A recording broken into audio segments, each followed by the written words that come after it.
আসসালামু আলাইকুম viewers, happy learning school and কলেজে আপনাকে আবারও স্বাগতম। তো টিউটোরিয়ালের এর পর্যায়ে আমি আলোচনা করব ইতিহাস ও সামাজিক বিজ্ঞানের যে পার্ট 2টা বলছিলাম আমি, যে দ্বিতীয় লেকচারে যে কথাটা বলছিলাম, তো এটা আরকি। তো অবশ্যই পার্ট 2 দেখার আগে অবশ্যই পার্ট 1 ও দেখে নেবেন। তো আমি এই ভিডিওরে মানে বা আমি ডেসক্রিপশনে পার্ট 1টা দিয়ে দেব এবং আপনি চাইলে আমার প্লেলিস্ট থেকে ঘুরে আসতে পারেন। ওখানেও পার্ট 1 পার্ট 2 মানে একদম মানে অনেক সুন্দর করে সাজানো আছে আরকি ব্যাপারগুলো। তো আমাদের পার্ট 1 এ আমরা আলোচনা করছিলাম এখানে যে 2 নম্বর কাজটা আলোচনা করছিলাম এখানে। ওকে? প্রাকৃতিক ও সামাজিক উন্নয়নের জন্য আমাদের যে কাজটা ছিল আরকি। তো পার্ট 2 তে আমরা এখানে আলোচনা করব যে টেকসই উন্নয়নের প্রাকৃতিক সম্পদ ও সংরক্ষণের বিষয়ক আলোচনা এবং উপস্থাপনা 60 মিনিটের জন্য আরকি। একটু পড়ে নেই। টেকসই উন্নয়নের লক্ষ্যে প্রাকৃতিক সম্পদ সংরক্ষণের কোনো প্রয়োজন বা ন্যায্যতা ভিত্তিতে বিশ্লেষণ করে উপস্থাপন করতে হবে এখানে। এটা 6 নম্বর ধাপ এখানে। আর ৭ নম্বর বলছে টেকসই উন্নয়নের লক্ষ্যে নিজস্ব পরিমণ্ডলে কি, কি পদক্ষেপ নিতে পারে তা নিয়ে একটা দল মানে একটা দলে আলোচনা উপস্থাপন করবে আরকি। কাজের বিবরণ এখানে বলছে শিক্ষার্থীরা দলগতভাবে টেকসই উন্নয়ন ও প্রাকৃতিক সম্পদ সংরক্ষণের কয়েকটি বিষয় নিয়ে আলোচনা করবে। সে বিষয়গুলো হচ্ছে বাংলাদেশ সহ বিশ্বের বিভিন্ন দেশের প্রাকৃতিক সংরক্ষণের প্রয়োজনীয়তা। এক নম্বর এটা স্টেপ। মানে এগুলো নিয়ে আমাদের আলোচনা করতে হবে এখানে। ২ নম্বর হচ্ছে আমাদের এখানে ন্যায্যতা ভিত্তিতে প্রাকৃতিক সম্পদ সংরক্ষণের উপর ন্যায্যতার ভিত্তিতে আরকি। আর ৩ নম্বর হচ্ছে কি টেকসই উন্নয়নের লক্ষ্যে শিক্ষার্থীরা নিজস্ব পরিমণ্ডলে কি, কি পদক্ষেপ নিতে পারবে আরকি। ওকে? তো এই ৩ টা আমাদের বিষয় এখানে আলোচনা করতে হবে কিন্তু এই ৩ টা বিষয় আমাদের আলোচনা করতে হবে এখানে। এই বিষয়টা বলছে এখানে। হেডলাইন গুলো দিয়ে দিছে। তো দলগত কাজে এই কাজ করার জন্য শিক্ষার্থীরা পাঠ্যপুস্তকের টেকসই উন্নয়ন এবং আমাদের ভূমিকা থেকে সহায়তা নিতে পারে আরকি। আমাদের বইয়ে যে অধ্যায়টা আছে এখান থেকে তারা কি করতে পারে? সহযোগিতা নিতে পারে। বা আমরা মূলত ওভাবেই ওখান থেকে নিয়েই কাজগুলো করছি এখানে। সো ঠিক আছে? তো আমরা এখন এখানে মূলত কাজগুলো করার ট্রাই করি। সপ্তম শ্রেণীর বার্ষিক মূল্যায়ন মানে বার্ষিক সামষ্টিক মূল্যায়ন এটা হচ্ছে আমাদের কি ছিল 30 তারিখে যেটা ছিল ইতিহাস ও সামাজিক বিজ্ঞান। এটা কিন্তু পার্ট 2 এটা, ওকে? এটা পার্ট 2। সো প্রথমে শিক্ষার্থীর নাম লিখবেন, শ্রেণী সপ্তম, শাখা লিখবেন, তারপরে আইডি নং লিখবেন। প্রথম নিয়ে আলোচনা করি যে বাংলাদেশ সহ বিশ্বের বিভিন্ন দেশ প্রাকৃতিক সম্পদ সংরক্ষণের প্রয়োজনীয়তা। মানে প্রথম যে আমাদের এটা ছিল আরকি, এই যে এটা আরকি, এই যে এখানে এটা। ওকে? প্রাকৃতিক সম্পদ সংরক্ষণ বিশ্বের সবচেয়ে গুরুত্বপূর্ণ দেশেই মানে সব দেশেই গুরুত্বপূর্ণ একটি সমস্যা হিসেবে মান্য হচ্ছে এখানে। কারণ এটি মানব জীবনের জন্য অত্যন্ত মৌলিক এবং আবিনাশী সম্পদ আরকি। অবিনাশী সম্পদ সরি আমার একটু স্পেলিং মিস্টেক হয়ে গেছে। বাংলাদেশ সহ বিভিন্ন দেশের প্রাকৃতিক সম্পদ সংরক্ষণের প্রয়োজনীয়তা নিম্নলিখিত বর্ণনা করা হলো এখানে। এটা আমাদের এখানে প্রথম স্টেপে যাচ্ছে এখানে। প্রথম স্টেপটা দেখতেছি এখানে। তো আমি এটা কালার করে দিই এখানে। প্রথম স্টেপটা যেটা ছিল এখানে এটা কালার করে দিলাম। ওকে? তো ১ নম্বর যেটা ছিল সেটা হচ্ছে আমাদের ছিল এখানে যে বায়ু, জল এবং মাটির সংরক্ষণ। বায়ু, জল ও মাটি মানব জীবনের অত্যন্ত গুরুত্বপূর্ণ। বৃষ্টির জন্য উপযুক্ত বন্যা এবং জলের জন্য উপযোগী নির্বাচন করা। বায়ু দূষণ মিনিমাইজ করা আরকি। আচ্ছা। মাটি সংরক্ষণ করা। এসব কার্যক্রম প্রতিষ্ঠিত হতে পারে এখানে। আমাদের কার জন্য এখানে? এটা হচ্ছে আমাদের বায়ু দূষণ বা সংরক্ষণের জন্য। তা মানে বন্যা সংরক্ষণ আরকি। আমাদের বন্যা সংরক্ষণ প্রাকৃতিক সম্পদের একটি মৌলিক অংশ। বন্যার অভ্যন্তরে বৃহত্তর ও ছোট জীববৈচিত্র্য রয়েছে এবং এটি জীবন সংক্রান্ত অনেক উপকারে আসে আরকি। তো এটা আমাদের এখানে এভাবে দিতে হবে এখানে প্রত্যেকটা হেডলাইন। তারপরে হচ্ছে জীবন বৈচিত্র্য সংরক্ষণ। বিশ্ব সমৃদ্ধ মানে অর্জন করতে জীবন বৈচিত্র্য সংরক্ষণ অত্যন্ত গুরুত্বপূর্ণ।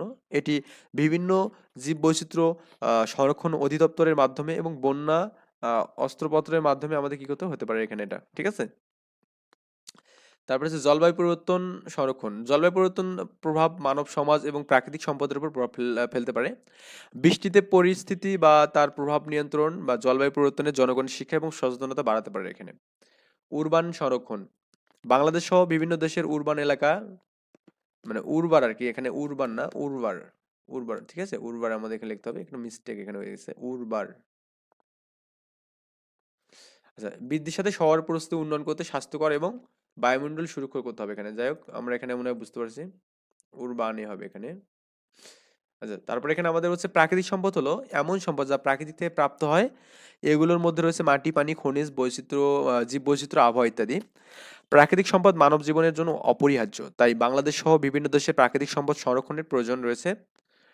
প্রাকৃতিক সম্পদ সংরক্ষণের মাধ্যমে আমরা নিম্নলিখিত সুফলগুলো পেতে পারি। কি, কি? প্রাকৃতিক ভারসাম্য মানে পরিবেশের ভারসাম্য রক্ষা হবে। জলবায়ু পরিবর্তন রোধ হবে, মানব জীবনের জন্য ঝুঁকি কমবে, অর্থনৈতিক উন্নয়ন হবে আর কি। তারপরে যে স্টেপটা আমাদের ছিল এখানে, সেই স্টেপটা ছিল এখানে যে ন্যায্য ভিত্তিতে প্রাকৃতিক সম্পদ সংরক্ষণের উপায়। ওকে, 2 নম্বরে যেটা ছিল আর কি এখানে, ন্যায্য ভিত্তিতে।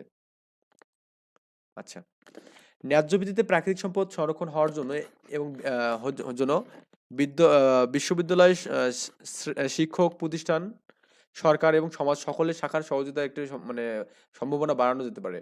মানে এখানে আছে জন্য, এখানে আমাদের এবংটা এখানে হবে না, আমি জাস্ট যেগুলো হবে না সেগুলো একটু মানে মিস্টেক হয়েছে। জন্য বিশ্ববিদ্যালয় শ্রেণী শিক্ষক এখানে হবে, হ্যাঁ এটা হচ্ছে শ্রেণী, এটা হবে শ্রেণী শিক্ষক হবে এখানে, হ্যাঁ শ্রেণী শিক্ষক লিখে নেবেন একটু, শ্রেণী শিক্ষক।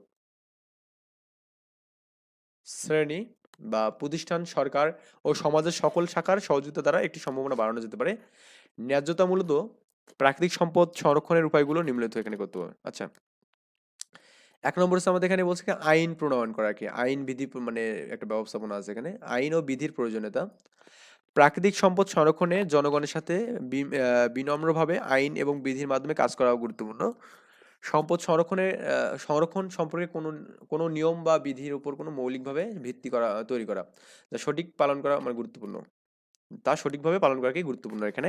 যাই হোক, এখানে আমাদের কিছু কিছু মিস্টেক হচ্ছে, সেটা হচ্ছে আমাদের কোনো তো এখানে ও হবে না আর এখানে, ঠিক আছে।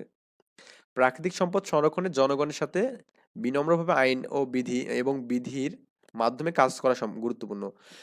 সম্পদ সংরক্ষণ সম্পর্কে কোনো নিয়ম এবং বিধির ওপর মৌলিকভাবে ভিত্তি তৈরি করা, তা সঠিকভাবে পালন করা গুরুত্বপূর্ণ। ওকে, যেগুলো ভুলেছে আমি সেগুলো একটু মানে মিস্টেক করেছি, ওগুলো লিখবেন না আর কি। তারপর এখানে বলছে যে বৈশ্বিক সহযোগিতা আর কি। প্রাকৃতিক প্রাকৃতিক সম্পদ সংরক্ষণের জন্য বৈশ্বিক সহযোগিতা অত্যন্ত গুরুত্বপূর্ণ। বিভিন্ন দেশের মধ্যে তথ্য এবং অভিজ্ঞতার আদান প্রদান করা, একে অপরের সাথে শেয়ার করা প্রয়োজন। ওকে, তারপর হচ্ছে প্রজন্মের জন্য বিদ্যমান হওয়া আর কি।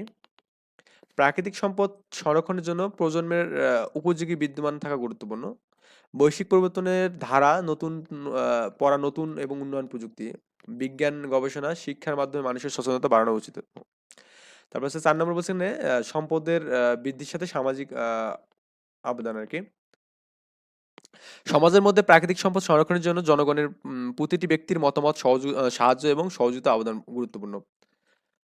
তারপর বলছে ন্যায্যতা এবং সহযোগিতা। সম্পদ সংরক্ষণে ন্যায্যতা এবং সহযোগিতা গুরুত্বপূর্ণ ভূমিকা পালন করতে পারে।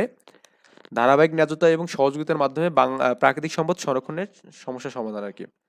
তো এরপরে আমাদের এখানে 3 নম্বর যে স্টেপটা ছিল এখানে, সেটা ছিল এরকম যে শিক্ষার্থীরা টেকসই উন্নয়নের জন্য নিজস্ব পরিমণ্ডল নিম্নলিখিত মানে পদক্ষেপ নিতে পারে আর কি, এটা আর কি এখানে। তো এখানে হচ্ছে শিক্ষার প্রশিক্ষণ আর কি। শিক্ষার্থীরা উন্নয়নের লক্ষ্যে তাদের শিক্ষা প্রশিক্ষণ বাড়াতে পারে। বিদ্যালয়ের বাইরে অভিজ্ঞতা অর্জন এবং প্রস্তুতির জন্য অন্যান্য উৎসব এবং শিক্ষার্থী সম্মেলনে অংশগ্রহণ করতে পারে। ক্ষুদ্র উদ্যোগ এবং উদ্ভাবনা। শিক্ষার্থীরা নিজস্ব পরিমণ্ডলে ক্ষুদ্র উদ্যোগ এবং উদ্ভাবনা শুরু করতে পারে, যা উন্নত তাদের প্রতিষ্ঠানগুলো উন্নয়নে সাহায্য করতে পারে এখানে। তারপর এখানে 3 নম্বর কি বলছে এখানে, তাদের অধ্যয়ন আসরে লোকাল সমস্যার সমাধান আর কি। শিক্ষার্থীরা নিজস্ব পরিমণ্ডলে যেভাবে তাদের প্রযুক্তি এবং জ্ঞানের দ্বারা লোকাল সমস্যা সমাধান করতে পারে, তা উজ্জ্বল করতে পারে এখানে। এটি সামাজিক অংশগুলির জন্য প্রযুক্তি এবং বৈজ্ঞানিক উদ্ভাবনের মাধ্যমে হতে পারে, যা লোকাল জনগণ উন্নতি এবং উন্নতি সাধন সাহায্য করবে। তারপরে হচ্ছে সম্প্রদায়ের সক্রিয়তাভাবে অংশ নেওয়া। শিক্ষার্থীরা তাদের সম্প্রদায় সক্রিয়ভাবে অংশ নিতে পারে, সেটির মাধ্যমে পরিমণ্ডল প্রকাশ এবং পরিসংখ্যা ও সমস্যা সমাধানে যোগদান করতে পারে। উন্নত পড়াশোনা এবং দক্ষতা। শিক্ষার্থীরা নিজস্ব ক্ষেত্রে উন্নত পড়াশোনা এবং দক্ষতা অর্জন করে তাদের প্রতিষ্ঠানগুলি উন্নত করতে পারে, তাদের উদ্ভাবন এবং প্রযুক্তি ব্যবহারের মাধ্যমে নিজস্ব যাই হোক, এখানে আমি অনেকগুলো করে স্টেপ দিয়েছি এখানে প্রত্যেকটার জন্য। তো আপনারা চাইলে 3টা বা 2টা করে স্টেপ দিতে পারেন, বা 3টে স্টেপটা হচ্ছে স্ট্যান্ডার্ড একটা। তো ওকে, তো আজকে কিন্তু আমাদের এখানে ক্লাস 7 এর একদম অ্যাসাইনমেন্ট কিন্তু একদম লাস্ট, মানে এরপর আর ক্লাস 7 এর কোনো এই বছরের কোনো আর অ্যাসাইনমেন্ট নেই। সো ভালো থাকবেন, সুস্থ থাকবেন, আর যদি ভিডিওগুলো ভালো লাগে অবশ্যই শেয়ার করবেন বন্ধুদের সাথে। আর অবশ্যই যেহেতু আপনারা সপ্তম শ্রেণীতে পড়তেছেন, আপনাদের জন্য ক্লাস 8 ইনশাল্লাহ আমি ভিডিও বানাবো, ক্লাস 8 এর ম্যাথমেটিক্স বা সবকিছু আর কি মোটামুটি। তো ভালো থাকবেন এবং দোয়া করবেন আমার জন্য, আপনাদের জন্য, সবার জন্য অনেক অনেক দোয়া। আপনারা ভালো কিছু করেন জীবনে। ওকে, আল্লাহ হাফেজ, আসসালামু আলাইকুম।